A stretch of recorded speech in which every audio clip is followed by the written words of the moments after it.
Feel সিমন্সের বিশেষ ক্যাম্পে যোগ দিয়ে সন্তুষ্ট ব্যাটাররা। আশরাফুল সালাউদ্দিনের টোটকা কাজে লাগবে বিশ্বকাপে, মন্তব্য সোহানের। চ্যাম্পিয়ন হওয়ার স্বপ্ন বিপিএলে।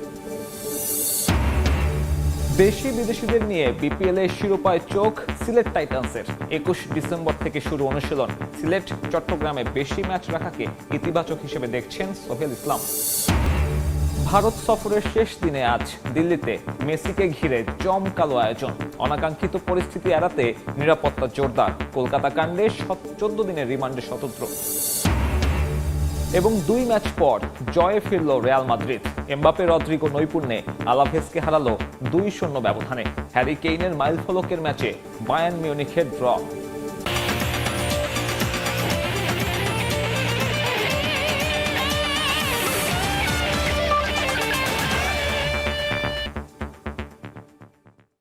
বিশ্বের নানা প্রান্তের খেলাধুলার খবর নিয়ে আমাদের নিয়মিত আয়োজন খেলার সময়। আর এই আয়োজনে আপনাদের সঙ্গে আছি আমি সাব্বির মিথুন। শুরুতে ক্রিকেট। বিশ্বকাপের আগে ফিল সিমন্সের বিশেষ ক্যাম্পে নেওয়া প্রস্তুতি মেগা ইভেন্টে ভালো করতে বড় ভূমিকা রাখবে বলে বিশ্বাস নুরুল হাসান সোহানের। এর আগে নিজেদের ইমপ্রুভমেন্টের প্রমাণ বিপিএলে দিতে চান তিনি। এবারের আসরে শিরোপায় চোখ রংপুর রাইডার্স অধিনায়কের। আয়ারল্যান্ড সিরিজ শেষ, অপেক্ষা বিপিএলের। টি-20 বিশ্বকাপের আগে মাঝে লম্বা বিরতি, ছুটির বদলে বিশেষ ক্যাম্প করছেন ফিল সিমন্স। কারণটা এবারের আসরে ভালো করাই চাই, কেননা এখন পর্যন্ত তেমন কোনো বড় সাফল্য উপহার দিতে পারেননি এই উইন্ডিজ মাস্টারমাইন্ড। টাইগারদের বড় সমস্যা মিডল অর্ডারের অনুশীলনে, তাই সোহান জাকেরদের প্রতি বেশি নজর। হেড কোচের সঙ্গে সালাউদ্দিন আশরাফুলের টোটকা এখন নিজেকে অনেকটা পরিণত মনে করছেন সোহান। বিপিএল শুরু হয়ে গেলে অ্যাট দ্য সেম টাইম এর পরপরই ওয়ার্ল্ড কাপ, সো সবাই আসলে বিজি হয়ে যাবে ম্যাচের ভিতরে। তো আমার কাছে মনে হয় যে যার যে জায়গা থেকে যতটুকু ইমপ্রুভ করার অপশান আছে, সো সেই জিনিসগুলোই আমার কাছে মনে হয় যে এই স্কিল ক্যাম্পে ওই কাজগুলোই করতেছে। আমরা তো সবাই একসাথে প্র্যাকটিস করে অভ্যস্ত বা একসাথে করা হয়। তো এখানে দেখেন যে স্পেসিফিকভাবে একটা গ্রুপ করে হয়তো একজন বা দুইজন নিয়ে কাজ করা হইতেছে। তো আমার কাছে মনে হয় যে একটু ডিফারেন্ট এটা, এবং ব্যাটসম্যানরাও হয়তো তার স্পেসিফিক কিছু জিনিস নিয়ে কাজ করার সুযোগটা পাচ্ছেন। এই অনুশীলনের সুফলটা আগে বিপিএলে পেতে চান সোহান। বিশ্বকাপে জায়গাটা করতে চান পাকাপোক্ত। নিজের দল রংপুর রাইডার্সকে নিয়েও দেখছেন বড় স্বপ্ন। আশা করব ভালো খেলার। রংপুর সবসময় ভালো টিম করে এবং ফাইনাল খেলার জন্য চেষ্টা করে এবং ওইভাবে টিম করে। তো যেটা বললাম যে আমাদের আসলে মাঠে পারফর্মটা খুব ইম্পর্টেন্ট, এবং অবভিয়াসলি আমাদের জায়গা থেকে সেরা পারফর্মটা করতে পারলে ইনশাল্লাহ ভালো কিছুই হবে। সোহানের কাছে এবারের বিপিএলের চ্যালেঞ্জটা অনেক বেশি। তার চোখে প্রতিটা দলই ব্যালেন্সড, তাই লড়াইটা হবে সমানে সমান। সবগুলো টিমই খুব ভালো টিম হয়েছে এবং টুর্নামেন্টটাও কম্পিটিটিভ টুর্নামেন্ট হবে। আগামী 29 ডিসেম্বর চট্টগ্রাম রয়্যালসের সঙ্গে নিজেদের প্রথম ম্যাচ খেলবে রংপুর রাইডার্স। তামিম হোসেন, সময় সংবাদ। মিরাজ ইমনদের সঙ্গে আমির সায়ুবায়ব ছাড়াও যুক্ত হয়েছেন মঈন আলী আর ওমর জাই। দেশি বিদেশিদের নিয়ে ভারসাম্যপূর্ণ দল সিলেট টাইটান্সের। হোম গ্রাউন্ডে পুরো দল অনুশীলন শুরু করবে 21 ডিসেম্বর থেকে। চ্যাম্পিয়ন হওয়াটা স্বপ্ন হলেও ধাপে ধাপে লক্ষ্যের দিকে আগাতে চান হেড কোচ সোহেল ইসলাম। টি-20 বিশ্বকাপের আগে এই বিপিএলকে বড় প্রস্তুতির মঞ্চ হিসেবে দেখছেন তিনি। ব্যাটিং ফ্রেন্ডলি ভেন্যু সিলেট চট্টগ্রামে বেশি ম্যাচ রাখার সিদ্ধান্তকে ভালো বলছেন এই কোচ। ডিরেক্ট সাইনিংয়ে মেহেদী হাসান মিরাজ, এরপর নিলাম থেকে আফিফ, পারভেজ ইমন, বিদেশি সাইম আইয়ুব, অ্যাঞ্জেলো ম্যাথিউস, সবশেষ সরাসরি চুক্তিতে মঈন আলী, হজরতুল্লাহ, ওমর জাই। সিলেট টাইটান্সের ব্যাটিং লাইন আপ এখন অনেক শক্তিশালী। খালেদ এবাদতের সঙ্গে মোহাম্মদ আমিরের অন্তর্ভুক্তি শক্তি জুগিয়েছে পেস ডিপার্টমেন্টেও। নাসুমদের নিয়ে স্পিন ডিপার্টমেন্টও মন্দ নয়। দলের মাস্টারমাইন্ড সোহেল ইসলাম দলে ভেড়াতে চান আরও কয়েকজন বিদেশি। পিছনে ফিরে তাকাইতে চাই না, কি পাইলাম না, সামনে আসলে আগাতে যাই। যা আছে এটার মধ্যে আমরা কিভাবে ভালো করব। আইএলের পরে আসলে ডিপেন্ড করবে যে কাকে আমরা অ্যাভেলেবেল থাকবে। আরও 2-1 প্লেয়ারের সাথে কথা হচ্ছে। সবারই ইচ্ছা থাকে যে আসলে আমি ফাইনাল খেলবো, আমি আসলে কাপ চাই। আমরা আসলে বড় এখন চিন্তা করব না, আমরা আসলে ফার্স্টে আমাদের যে সিলেট পর্বের ম্যাচগুলো আছে সেইগুলো নিয়ে আমরা আসলে চিন্তা করছি। এই বিপিএল দিয়ে বিশ্বকাপের প্রস্তুতি সারতে হবে বাংলাদেশের। সেরা পারফর্ম করলে খুলতে পারে নতুন কারো ভাগ্য, সেই ইঙ্গিত আগেই দিয়েছেন নির্বাচক ও টি-20 ক্যাপ্টেন। যদিও সেটার খুব একটা পক্ষে নন এই কোচ। সবগুলো টিমই যখন ভালো হবে এবং খেলার স্ট্যান্ডার্ডটা বেড়ে যাচ্ছে, তো আমার কাছে মনে হয় এবার বিপিএলে 6টা টিম লোকাল প্লেয়ার যা ছিল এটার মধ্যে ডিস্ট্রিবিউট হয়েছে এবং ফরেন প্লেয়ার সবাই আসলে ভালো আনার চেষ্টা করছে এবং আমি আশা করছি যে এটা একটা ভালো প্রিপারেশন হবে ওয়ার্ল্ড কাপের জন্য। যাদেরকে মনে হচ্ছে টার্গেট করা তারা যেন পারফর্ম করে এবং ওই জিনিসটা দেখে এখন এক্সট্রাঅর্ডিনারি পারফর্ম করলে সেটা তখনের ব্যাপার, কিন্তু নর্মালি সেট প্ল্যানে যাওয়া উচিত। এতদিন ধরে যারা আসলে খেলছে এবং যাদের পরে ট্রাস্ট রেখেই এতদিন ধরে আসছে, আমার কাছে মনে হয় যে নতুন একদম অনেক কিছু চেঞ্জ হলে ভালো ডিসিশন হবে না। তবে বিশ্বকাপের প্রস্তুতিতে সবচেয়ে গুরুত্বপূর্ণ স্পোর্টিং উইকেট। এবার সিলেট থেকে চট্টগ্রাম ঘুরে মিরপুরে আসবে বিপিএল। হোম অফ গ্রাউন্ডের স্লো উইকেটে ম্যাচ কম রাখার সিদ্ধান্তকে সাধুবাদ জানিয়েছেন সোহেল ইসলাম। যখন হাই স্কোরিং ম্যাচ প্রথম থেকে শুরু হয়ে যাবে তখন আসলে খেলার স্ট্যান্ডার্ড এবং প্লেয়ারদের মধ্যে শর্টস খেলার প্রবণতা, যারা শর্টস খেলতে পছন্দ করে, তো সব কিছু মিলায় আসলে একটা ভালো দিক সিলেট থেকে শুরু হবে এবং সিলেটের প্রত্যেক বছর সিলেটের চিটাগাঙে অনেক বেশি রান হয়। ইতিমধ্যে কয়েকজনকে ব্যক্তিগত অনুশীলন করাচ্ছেন সোহেল ইসলাম। পুরো দল নিয়ে 21 ডিসেম্বর থেকে হোম গ্রাউন্ড সিলেটে আনুষ্ঠানিক অনুশীলন শুরু করবে ফ্র্যাঞ্চাইজিটি। তামিম হোসেন, সময় সংবাদ, ঢাকা। লাতিন বাংলা সুপার কাপে আর্জেন্টিনা ক্লাবের বিপক্ষে অনাকাঙ্ক্ষিত ঘটনার জন্য অনুতপ্ত বাংলাদেশ ফিউচার স্টারের ফুটবলার এহসান হাবিব রিদওয়ান। ম্যাচে মেজাজ হারিয়ে প্রতিপক্ষ ফুটবলারের সঙ্গে মারামারির ঘটনায় সংশ্লিষ্ট সবার কাছে ক্ষমা চেয়েছেন এই তরুণ ফুটবলার। নেতিবাচক সমালোচনা কাটিয়ে মাঠে নিজেকে প্রমাণ দিতে চান বাংলাদেশ বয়সভিত্তিক দলের এই রিদওয়ান। সম্প্রতি লাতিন বাংলা সুপার কাপে বাংলাদেশ এবং আর্জেন্টিনার ম্যাচটি নিয়ে বেশ সমালোচনা হয়েছে। সেখানে একটি মোমেন্টে বাংলাদেশের ফুটবলার রিদওয়ান আর্জেন্টিনার এক ফুটবলার সঙ্গে সাংঘর্ষিক একটি মনোভাব দেখা যায়। মূলত সেই ম্যাচ নিয়ে কথা বলবো রিদওয়ানের সঙ্গে, কি হয়েছিল সেই ম্যাচে এবং লাতিন বাংলা সুপার কাপে তার অভিজ্ঞতার কথা আমরা জানতে যাব। আমাদের সঙ্গে আছেন রিদওয়ান। রিদওয়ান, আসলে লাতিন বাংলার সফরটা আপনার কাছে কেমন ছিল? এটা আসলে আমার জীবনের একটা বলতে গেলে খারাপ সময় গেছে, কারণ টুর্নামেন্ট থেকে আমি শিখছি, আমার যে ভুলটা হয়েছে ওখান থেকে আমি অনেক একটা শিক্ষা গ্রহণ করছি, কিন্তু সব মিলাই এখান থেকে আমার একটা লাইফে একটা বাজে একটা অভিজ্ঞতা হয়েছে। ওই মোমেন্টটাতে নিজেকে কন্ট্রোল করতে পারিনি, এটা আমি ভুল স্বীকার করছি, কারণ আসলে তখন কি হয়েছিল আমিও বুঝতে পারিনি নিজের সাথে। কিন্তু তার আগে থেকে প্লেয়ারটা আমার সাথে আমাকে টেম্পলেট করার, আমার রাগান্বিত করার চেষ্টা করতেছিল। মোরালি সবাই দেখতেছে যে আমি হয়তো শুধু আঘাত করছি, কিন্তু আমার যে লাগছে সেটা কেউ দেখিনি আর কি। আমার লাগার পরে যে আমি রাগান্বিত হয়েছি, আমি তো আর এমনি রাগান্বিত হয়নি। সামাজিক যোগাযোগ মাধ্যমে এ নিয়ে অনেক বুলিং হয়েছে, যেহেতু একটা নেতিবাচক একটা প্রভাব পড়েছে, সেটাতে আপনাকে কতটা কি প্রভাবিত করেছে? আসলে আমি প্রথম দিনে আমি অনেক শিকার হয়েছি, আমাকে অনেক মেসেজ, অনেক সব জায়গায় আমার আইডিতে অনেক গালাগালি হয়েছে, অনেক কিছু হয়েছে। বাট আমি যখন আমার কোচের বললাম, তারা বললো যে তুমি সোশ্যাল মিডিয়া থেকে একদম অফ হয়ে যাও। আমি পুরো এখন সোশ্যাল মিডিয়া থেকে অফ হয়ে গেছি, আমি এখন বিকেএসপিতে আসি, আমি এখন ফুল ফোকাসে আসি, কারণ আমার যা হয়েছে আমি এখান থেকে অনেক বড় শিক্ষা নিয়েছি। আমার স্বপ্ন আছে যেটা আমি সেটা অবশ্যই পূরণ করবো। আমি মাঠে দেখাইতে চাই, আমি পারফরমেন্স শো করতে চাই, আমি যে ভুল করছি, আমি যে ভুল থেকে শিক্ষা নিচ্ছি, আমি এটা অবশ্যই দেশবাসীর কাছে আবার প্রমাণ করতে চাই। লাইফে ফার্স্ট টাইম আমি লাল কার্ড খাইছি, এর আগে আমি ইন্টারন্যাশনাল ম্যাচে আমার কোনো হলুদ কার্ডও নাই, এটা আমার লাইফে ফার্স্ট। আর আসলে আমি নিজের ভুল স্বীকার করতেছি বারবার, কারণ আসলে যে কাজটা আমার উচিত হয়নি, আমি যাতে এটা ওভারকাম করে আমি দেশের জন্য কিছু করতে পারি। কথা বলছিলাম রিদওয়ানের সঙ্গে। বাংলাদেশ এবং আর্জেন্টিনা ম্যাচে যে অনাকাঙ্ক্ষিত ঘটনাটি ঘটেছে তার জন্য অনুতপ্ত রিদওয়ান। এই ভুল থেকে জাতীয় দলের জার্সি গায়ে খেলে নিজের সুনাম আরও অর্জন করতে চায় রিদওয়ান। বিকেএসপি থেকে রিফাতুল ইসলাম মিরন, সময় সংবাদ। ওসমান হাদিকে চিকিৎসার জন্য বিদেশে নেওয়া হচ্ছে। এই মুহূর্তে রাজধানীর এভার কেয়ার হাসপাতালে আছেন সহকর্মী সামদানি প্রত্যয়। সরাসরি যুক্ত হচ্ছে তার সঙ্গে।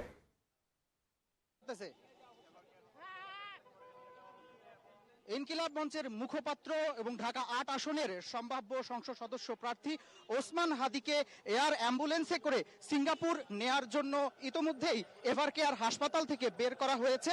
আজ পূর্ব নির্ধারিত সময় অনুযায়ী কিন্তু তাকে হাসপাতালে নেয়ার জন্য বের করা হয়েছে এবং একই সঙ্গে আমরা দেখতে পাচ্ছি যে তার গাড়ি বহর সেটি বেরিয়ে যাচ্ছে এভার কেয়ার হাসপাতাল থেকে।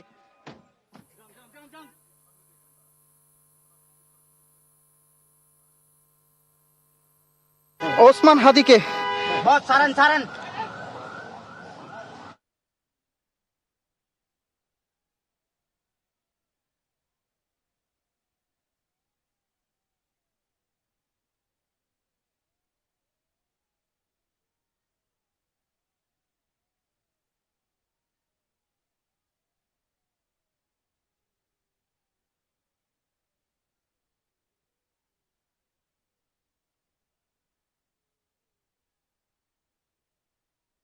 মঞ্চের আহ্বায়ক গুলিবিদ্ধ শরীফ ওসমান বিন হাদিকে সিঙ্গাপুরে নিতে ইতিমধ্যেই ঢাকায় পৌঁছেছে এয়ার অ্যাম্বুলেন্স। এয়ার অ্যাম্বুলেন্স হিসেবে ব্যবহৃত গালফস্ট্রিম G100 সিরিজের প্রাইভেট জেটটি সোমবার আজ বেলা 11টা 22 ঢাকার শাহজালাল আন্তর্জাতিক বিমানবন্দরে অবতরণ করে। শাহজালাল বিমানবন্দর কর্তৃপক্ষ আমাদের এ তথ্য জানিয়েছেন। উন্নত চিকিৎসার জন্য এদিন সিঙ্গাপুরের উদ্দেশ্যে যাত্রা করবে এয়ার অ্যাম্বুলেন্স।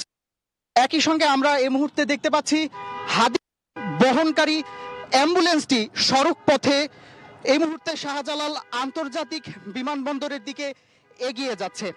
উন্নত চিকিৎসার জন্য শরীফ ওসমান হাদিকে এয়ারপোর্টে নিয়ে যাওয়ার জন্য গাড়িবহর ঠিক কিছুক্ষণ আগেই এয়ারপোর্ট উদ্দেশ্যে বেরিয়ে গেছে এভার কেয়ার হাসপাতালে। আমরা রোববার তার চিকিৎসা বিভাগ, তার যে মেডিকেল বোর্ড, সে মেডিকেল বোর্ডের পক্ষ থেকে আমাদেরকে জানানো হয়েছিল যে হাদিকে উন্নত চিকিৎসা দেওয়ার জন্য সিঙ্গাপুরের জেনারেল হাসপাতালের ইমার্জেন্সি রেসপন্স ইউনিটে ভর্তি করার ব্যাপারে, এবং এ বিষয়ে সরকারের পক্ষ থেকে ওসমান হাদির পরিবার, মেডিকেল বোর্ড এবং এভার কেয়ার কর্তৃপক্ষের সঙ্গে আলোচনার মাধ্যমে এই সিদ্ধান্ত নেওয়া হয়। এবং এভার কেয়ার হাসপাতালের পক্ষ থেকে আজ কিছুক্ষণ আগেই এই ওসমান হাদিকে নিয়ে যাওয়া হচ্ছে এয়ার অ্যাম্বুলেন্সে সিঙ্গাপুর নেওয়ার জন্য। ইনকিলাব মঞ্চের সদস্য সচিব আব্দুল্লাহ আল জাবের রোববার রাত 8টায় জানিয়েছিলেন ইনকিলাব মঞ্চের ভাই ও বোনেরা এবং তার পরিবার ধার করে এয়ার অ্যাম্বুলেন্স ভাড়া করেছে এবং সেক্ষেত্রে তারা সরকারের কোনো সহায়তা নেয়নি। তবে এর পরপরই রাত 10টার দিকে প্রধান উপদেষ্টার দপ্তরের ফেসবুক পোস্টে বলা হয় ওসমান হাদির চিকিৎসা সংক্রান্ত সকল ব্যয়ভার রাষ্ট্রীয়ভাবে বহন করা হবে। তার চিকিৎসা প্রক্রিয়া সার্বক্ষণিকভাবে পর্যবেক্ষণে রাখার জন্য সংশ্লিষ্ট কর্তৃপক্ষকে নির্দেশ দিয়েছেন প্রধান উপদেষ্টা। রাত 10টার দিকে প্রধান উপদেষ্টার দপ্তরের ফেসবুক পোস্টে বলা হয়েছিল ওসমান হাদির চিকিৎসা সংক্রান্ত সকল ব্যয় রাষ্ট্রীয়ভাবে বহন করা হবে। তার চিকিৎসা প্রক্রিয়া সার্বক্ষণিকভাবে পর্যবেক্ষণে রাখার জন্য সংশ্লিষ্টদের নির্দেশ দিয়েছেন তিনি। জুলাই গণ অভ্যুত্থান এবং আওয়ামী লীগ নিষিদ্ধের আন্দোলনের মধ্য দিয়ে পরিচিতি পাওয়া হাদি ত্রয়োদশ সংসদ নির্বাচনে ঢাকা 8 আসন থেকে স্বতন্ত্র প্রার্থী হওয়ার ঘোষণা দিয়েছিলেন।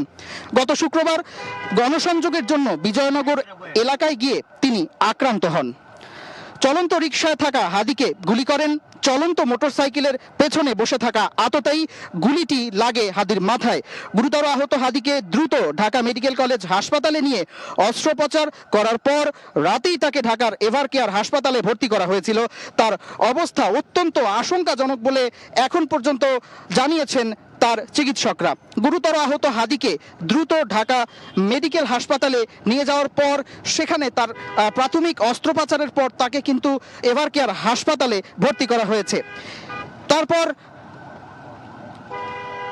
ইনকিলাব মঞ্চের পক্ষ থেকে আমাদের জানানো হয়েছে ঢাকা 8 আসনের সম্ভাব্য স্বতন্ত্র প্রার্থী ওসমান হাদিকে বহনকারী সেই এয়ার অ্যাম্বুলেন্সটি ইতোমধ্যেই শাহজালাল আন্তর্জাতিক বিমানবন্দরে এসে পৌঁছেছে। একই সঙ্গে আমরা নির্ভরযোগ্য সূত্রে জানতে পেরেছি ওসমান হাদির বড় দুই ভাই তার সফর সঙ্গী হবেন তার সিঙ্গাপুরের এই চিকিৎসার সময়ে। তার বড় দুই ভাইয়ের নাম আমরা জানতে পেরেছি, একজনের নাম ওমর ফারুক এবং আরেকজনের নাম আবু বকর সিদ্দিক। এবং একই সঙ্গে আমরা জানতে পেরেছি নির্ভরযোগ্য সূত্রের মাধ্যমে যে ইনকিলাব মঞ্চেরও একজন সদস্য ওসমান হাদির সঙ্গে এই সফরে সঙ্গী হবেন। এর আগে গতকাল রোববার সন্ধ্যায় প্রধান উপদেষ্টার প্রেস উইং জানিয়েছিলেন প্রধান উপদেষ্টা ডক্টর মোহাম্মদ ইউনূসের নির্দেশে সংস্কৃতি উপদেষ্টা মোস্তফা সরোয়ার ফারুকী, প্রধান উপদেষ্টার স্বাস্থ্য মন্ত্রণালয় বিষয়ক সহকারী অধ্যাপক doctor Mohammad Saidur Rahman, ever care হাসপাতালের বিশেষজ্ঞ চিকিৎসক জাফর, ওসমান হাদির ভাই ওমর বিন হাদি তারা জরুরি বৈঠক করে ওসমান হাদিকে উন্নত চিকিৎসার জন্য সিঙ্গাপুর নেয়ার বিষয়ে সিদ্ধান্ত নেন। দুদিন ধরে ওসমান হাদির চিকিৎসার জন্য সরকার সিঙ্গাপুর, থাইল্যান্ড, মালয়েশিয়ার কয়েকটি হাসপাতালে যোগাযোগ করেন। পরে গতকাল রোববার এভার কেয়ার হাসপাতালের বিশেষজ্ঞ চিকিৎসক দলের পরামর্শে ও পরিবারের সদস্যদের সঙ্গে আলোচনার পর প্রধান উপদেষ্টা সেটিকে অবহিত করেন এবং আমাদেরকে সেই তথ্যটি নিশ্চিত করেন যে তাকে এভার কেয়ার হাসপাতাল থেকে সিঙ্গাপুর নিয়ে যাওয়া হচ্ছে।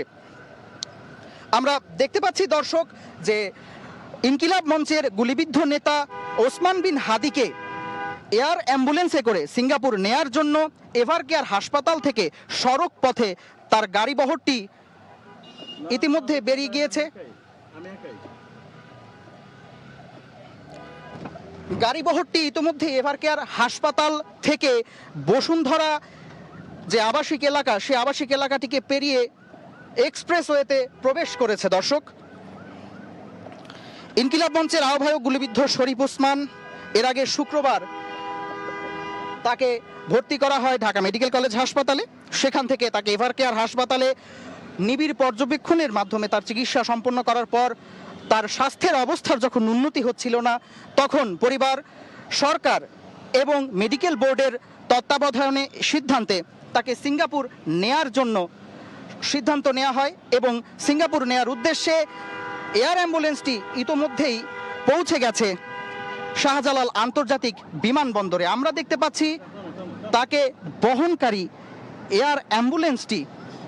বহনকারী অ্যাম্বুলেন্সটি ইতিমধ্যেই এক্সপ্রেসওয়ে দিয়ে এগিয়ে যাচ্ছেন।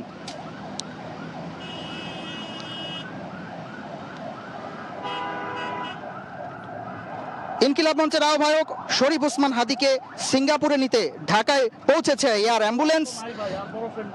অ্যাম্বুলেন্স হিসেবে ব্যবহৃত গালফ স্ট্রিম G100 সিরিজের জেটটি ইতোমধ্যেই বেলা 11:20 ঢাকার শাহজালাল আন্তর্জাতিক বিমানবন্দরে অবস্থান করে। আমরা গাড়িবহরটি দেখতে পাচ্ছি, যেই অ্যাম্বুলেন্সটিতে করে ইনকিলাব মঞ্চের নেতা শরীফ ওসমান বিন হাদিকে বহন করা হচ্ছে, সেই অ্যাম্বুলেন্সটি আমরা এখন দেখতে পাচ্ছি। দর্শক,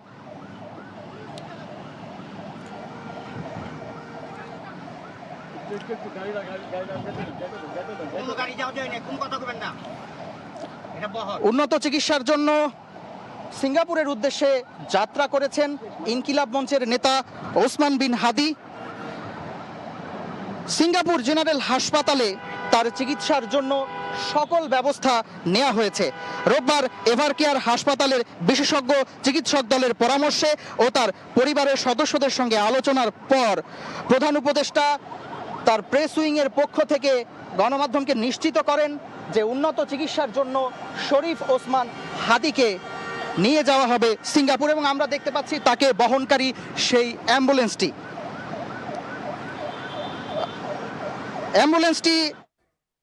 সহকর্মী প্রত্যয় যুক্ত হয়েছিলেন, জানাচ্ছিলেন ওসমান হাদিকে উন্নত চিকিৎসার জন্য সিঙ্গাপুরে নেয়ার সবশেষ আপডেট। এই লাইভের বাকি অংশ দেখতে যুক্ত হন আমাদের ডিজিটাল প্ল্যাটফর্মে। খেলার সময় আরো থাকছে। ধর্মশালায় বোলারদের পর ব্যাটারদের নৈপুণ্য, সাউথ আফ্রিকাকে 7 উইকেটে হারিয়ে দিল ভারত। 5 ম্যাচ সিরিজ 2-1 লিড স্বাগতিকদের। কলকাতার যুব ভারতী কাণ্ডে আলোচনায় ছিল মেসির অনুষ্ঠানের অব্যবস্থাপনার খবর। অব্যবস্থাপনার দায়ে অধিকতর তদন্তের স্বার্থে আয়োজক শতদ্র দত্তকে রিমান্ডে নিয়েছে রাজ্য পুলিশ। তাকে 14 দিনের রিমান্ড দিয়েছেন বিধাননগর আদালত। এদিকে মুখ্যমন্ত্রী মমতা বন্দ্যোপাধ্যায়ের গড়া তদন্ত কমিশন এদিন যুব ভারতী মাঠে পরিদর্শন করে তদন্ত শুরু করেছে। থেমে নেই রাজনৈতিক বিতর্ক।